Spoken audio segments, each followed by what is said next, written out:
चलिए जानते हैं झारखंड के 15 मुख्य फटाफट बड़ी खबरों को। न्यूज को कहां से देख रहे हैं कमेंट में जरूर लिखें और सब्सक्राइब करना न भूलें। झारखंड में 35,000 नौकरियां, महिलाओं को हर माह 1,000 रुपये, सीएम सोरेन ने बताया प्राथमिकताएं। झारखंड के मुख्यमंत्री हेमंत सोरेन ने रांची के मोरहाबादी मैदान में 78वें स्वतंत्रता दिवस समारोह को संबोधित करते हुए कहा है कि इस साल अक्टूबर तक 35,000 पदों पर भर्ती पूरी कर ली जाएगी। कहा है कि उनकी सरकार की पहली प्राथमिकता राज्य के युवाओं को रोजगार से जोड़ना है। बैंक भी किसानों का 50% का लोन करे माफ, कृषि मंत्री दीपिका की बड़ी डिमांड। राज्य सरकार के वित्त मंत्री डॉक्टर रामेश्वर उरांव ने बुधवार को स्टेट लेवल बैंकर्स कमेटी की बैठक को संबोधित करते हुए इस बात पर संतोष व्यक्त किया। राज्य में सामूहिक प्रयास से सीडी रेशियो 49.5% तक पहुंचा। उन्होंने कहा कि बैंकिंग सिस्टम न रहे तो देश का आर्थिक विकास रुक जाएगा। राज्य की अर्थव्यवस्था को आगे बढ़ाने में बैंक की महती भूमिका है। प्रोजेक्ट भवन सभागार में उन्होंने कहा कि राज्य में CD ratio tag of state में आ गया है, अब यहाँ से नीचे नहीं जा सकता, ऊपर ही जाएगा। झारखंड सचिवालय में निकली बम्पर भर्ती, 6 सितंबर से भरे जाएंगे फॉर्म। झारखंड सचिवालय अशुलिपिक सेवा के तहत 455 अशुलिपिकों की नियुक्ति होगी। इनमें से 454 नियमित तथा एक बैकलॉग पद सम्मिलित हैं। पदों पर नियुक्ति के लिए झारखंड अशुलिपिक नियुक्ति प्रतियोगिता परीक्षा 2024 का आयोजन झारखंड कर्मचारी चयन आयोग द्वारा किया जाएगा।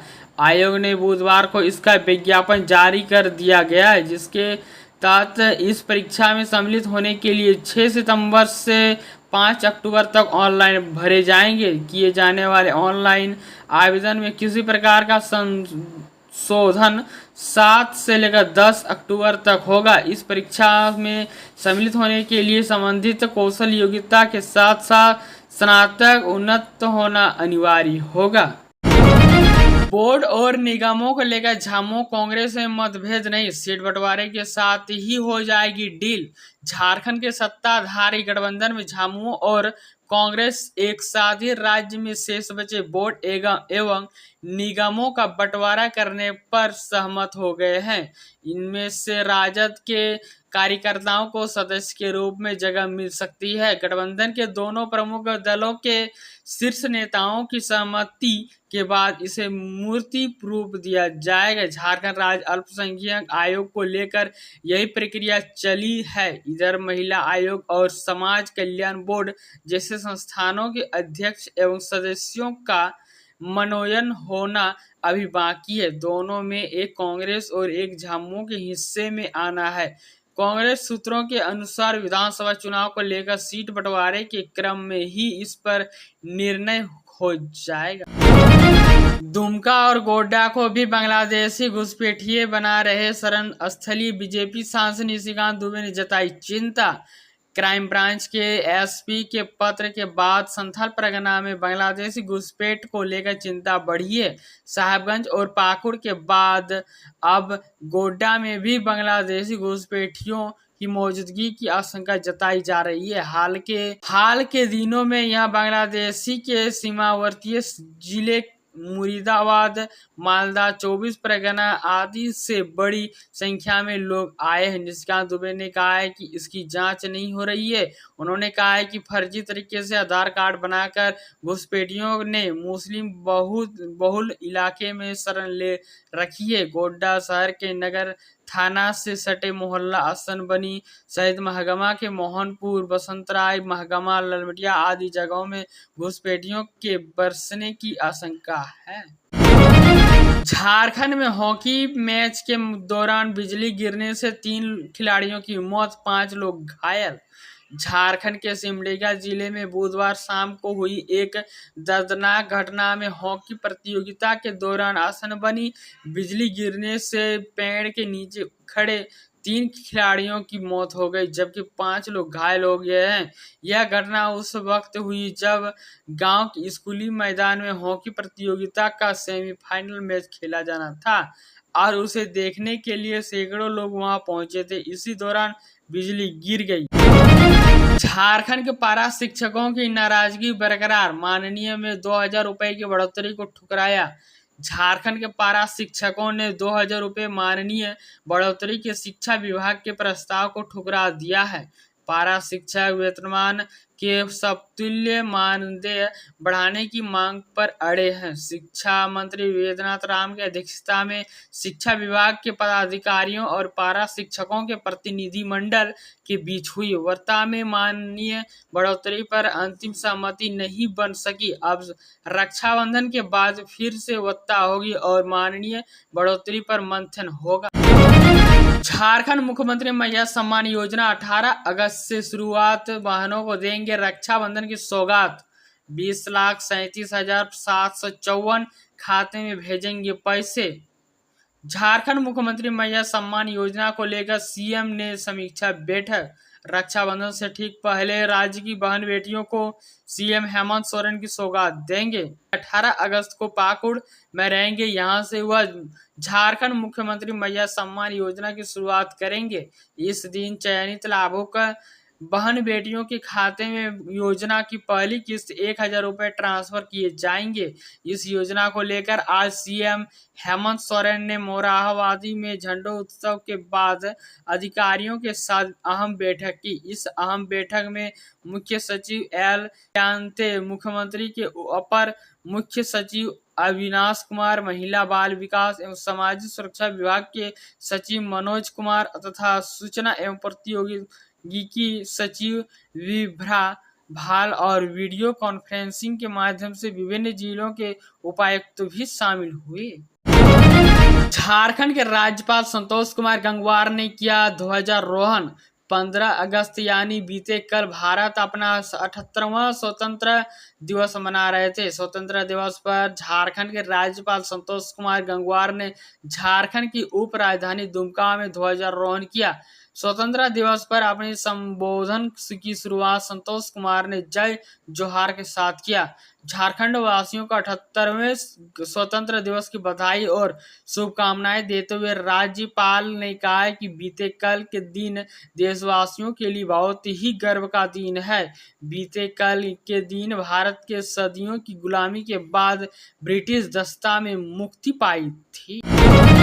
रांची में खुलेगा सीबीएसई का क्षेत्रीय कार्यालय। झारखंड के छात्रों अभिभावकों को नहीं लगाना पड़ेगा पटना का चक्कर। झारखंड के केंद्रीय माध्यमिक शिक्षा बोर्ड के स्कूलों और विद्यार्थियों के लिए एक अच्छी खबर है। उनकी वर्षों पुरानी मांग पूरी हुई है। अब रांची में सीबीएसई के रीजनल ऑफिस और सेंटर ऑफ एक्सीलेंस खोले जाने की घोषणा की गई है। इस संबंध में सीबीएसई अधिसूचना जारी कर दी है। अब झारखंड के स्कूलों के लिए सीबीएसई का क्षेत्रीय कार्यालय पटना न होकर रांची में होगा। रांची में खुलने वाले क्षेत्रीय कार्यालय के लिए 43 पदों का सृजन किया गया है। महिलाओं की सुरक्षा राज्य सरकारों की जिम्मेदारी। भारत के 78वें स्वतंत्रता दिवस पर दिए गए अपने भाषण में प्रधानमंत्री नरेंद्र मोदी ने महिला सुरक्षा की बात की। उन्होंने कहा है कि महिलाओं की सुरक्षा को लेकर समाज में आक्रोश है और राज्य सरकारों को इससे गंभीरता से लेने की जरूरत है। प्रधानमंत्री नरेंद्र मोदी ने गुरुवार 15 अगस्त को लाल किले में चिर से अपना 11वां स्वतंत्रता दिवस भाषण दिए। संबोधन में उन्होंने कई विषयों का जिक्र किया, उन्हें जिसमें महिलाओं की सुरक्षा का विषय भी शामिल था। झारखंड और बिहार को मिली ट्रेन की सौगात। 16 अगस्त से चलेगी टाटा नगरी से जयनगर एक्सप्रेस। जमशेदपुर से बिहार के जयनगर के लिए 16 अगस्त से नई ट्रेन सेवा शुरू हो गई है। इस ट्रेन से टाटा बोकारो, धनबाद से समस्तीपुर, दरभंगा, मधुबनी के लिए सीधी ट्रेन सेवा मिलेगी। यह ट्रेन सेवा मिथिलांचल के लोगों की पुरानी मांग थी। सांसद विद्युत वरण महतो ने इस मांग को पूरा करने के लिए रेल मंत्री को धन्यवाद दिया। रेलवे ने ट्रेन का समय सारणी जारी कर दिए हैं। ट्रेन संख्या 1811 टाटा नगर जयनगर एक्सप्रेस हर शुक्रवार सुबह 6:50 टाटा से रवाना होगी और अगले दिन सुबह 11:30 जयनगर पहुंचेगी। वापसी में ट्रेन संख्या 18-120 जयनगर टाटा एक्सप्रेस हर शनिवार रात 7:30 जयनगर से रवाना होगी और अगले दिन यानी रविवार सुबह 11:30 टाटा नगर पहुंचेगी। इस छोटे रॉकेट से बनी उछाल लाएगा इसरो। आज है लॉन्चिंग, क्या अंतरिक्ष में करेगा कमाल। 78वें स्वतंत्रता दिवस के मौके पर भारतीय अंतरिक्ष अनुसंधान संगठन एक अंतरिक्ष के क्षेत्र में एक और बड़ी उछाल लगाने जा रहा है। इसरो का नया और महत्वाकांक्षी rocket small satellite launch vehicle शुक्रवार सुबह श्रीहरिकोटा से संप्रेक्षित किया जाएगा। इस रॉकेट के साथ 175 किलोग्राम का अर्थ इमेजिट सैटेलाइट EOS और चेन्नई स्थित स्टार्टअप स्पेस रिक्शा का SR-0 डेमो सेट पृथ्वी की निचली कक्षा में स्थापित किए जाएंगे। झारखंड सामान्य स्नातक योग्यताधारी संयुक्त प्रतियोगिता परीक्षा के लिए शेड्यूल जारी। इन डेट्स में होगा एग्जाम। JSSC की ओर से झारखंड सामान्य स्नातक योग्यताधारी संयुक्त प्रतियोगिता परीक्षा 2023 के लिए परीक्षा तिथियों की घोषणा कर दी गई है। एग्जाम डेट की घोषणा झारखंड स्टाफ सिलेक्शन कमीशन की ऑफिशियल वेबसाइट पर नोटिफिकेशन जारी कर दी गई है। जिन भी उम्मीदवारों ने इस भर्ती के लिए आवेदन किया था उसके लिए निर्धारित परीक्षा केंद्रों पर एग्जाम का आयोजन 21 और 22 सितंबर 2024 को करवाया जाएगा। फर्जी बैंक अधिकारी बन गए राज्यों के लोगों को ठगे। झारखंड में जीजा साला गिरफ्तार। जीजा और साला बैंक अधिकारी बनकर लोगों से साइबर ठगी कर रहे थे। रांची CID की इनपुट पर धनबाद साइबर थाना और करवा अंडा थाना की संयुक्त टीम ने छापेमारी कर दोनों को दबोचा। उसके पास से ठगी से प्रयुक्त 6 मोबाइल और 9 सिम जब्त किए गए हैं। दोनों के खिलाफ साइबर थाना में प्राथमिक दर्ज कर उन्हें जेल भेज दिया गया है।